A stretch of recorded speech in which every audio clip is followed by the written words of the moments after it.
ఈరోజు మనం బెండకాయ ఫ్రై చేసుకుందామండి. పావు కేజీ బెండకాయ సన్నగా కట్ చేసి పెట్టాను, చూసారు కదా. ఒక ఉల్లిగడ్డ అండి, కొంచెం కరివేపాకు, ఎల్లిపాయలు దంచి వేసుకోవాలండి, ఆవాలు, జీలకర్ర, కొద్దిగా పసుపు. ఇప్పుడు స్టవ్ ఆన్ చేసుకుందాము.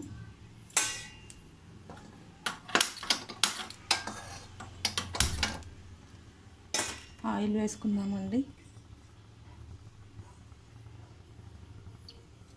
హాఫ్ వేస్తున్నానండి.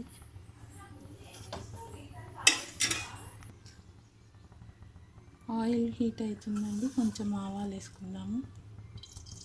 ఆవాలు, జీలకర్ర వేసుకుందాము. ఇప్పుడు ఆనియన్స్ వేసుకుందామండి. కట్ చేసుకున్నాను కదా, ఆనియన్, కరివేపాకు వేసుకుందాము.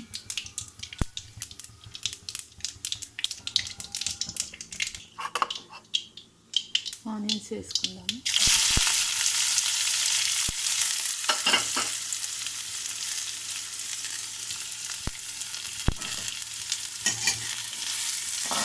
కొంచెం లైట్ గోల్డ్ కలర్ వచ్చాక కరివేపాకు కూడా వేసేసుకుందామండి.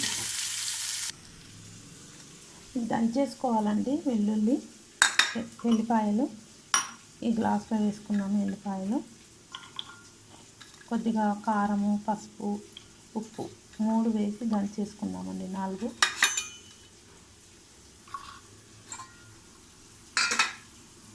సాల్ట్ వేసుకుంటున్నాము. ఉప్పు సాల్ట్ అండి, కొద్దిగా పసుపు,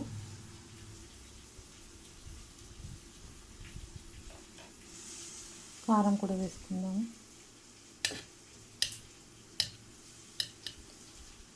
పావు కారం అండి.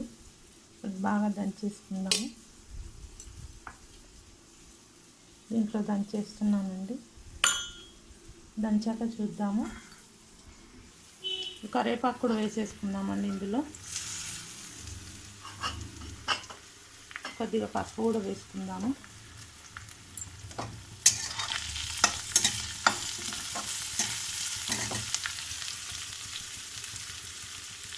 పసుపు,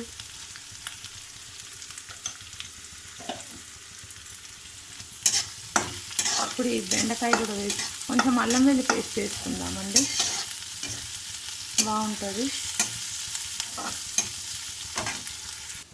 అల్లం వెల్లుల్లి పేస్ట్ వేసుకుందామండి, ఒక 1/2 స్పూను.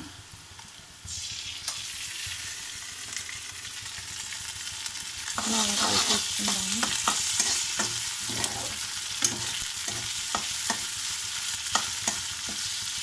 ఈ బెండకాయలు కూడా వేసేసుకుందాము.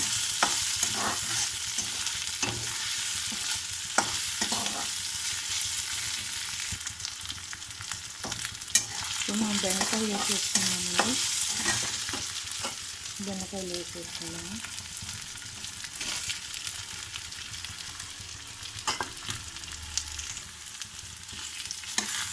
ఫ్రై చేసుకున్నాము బాగా.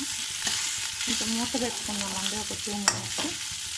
దాని తర్వాత ఇందాక ఎల్లిపాయ, ఉప్పు, కారం, పసుపు అంతా వేసి దంచాం కదా, అది ఇందులో వేసేసుకోవాలి.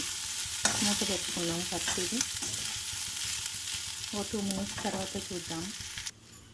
చూసారు కదండి, అన్నీ దంచేసుకున్నాము. కారము, ఎల్లిపాయ, ఉప్పు, పసుపు అంతా వేసాం కదా, వేసి దంచుకున్నాము. ఇప్పుడు ఇదంతా ఈ మసాలా ఇందులో వేసేసుకుందాము. బెండకాయలు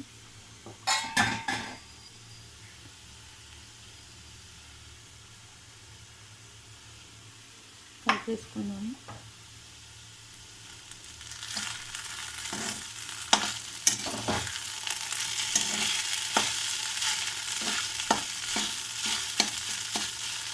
మూత పెట్టుకుందామండి.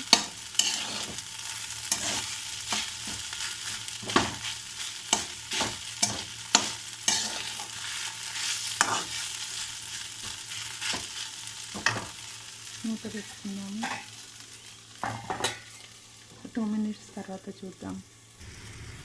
సో బెండకాయ చూసేద్దామండి.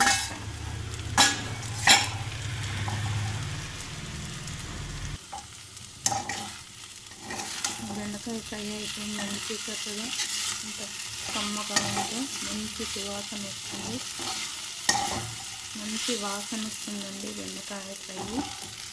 మన బెండకాయ అయిపోయింది, స్టవ్ ఆఫ్ చేసేద్దాము.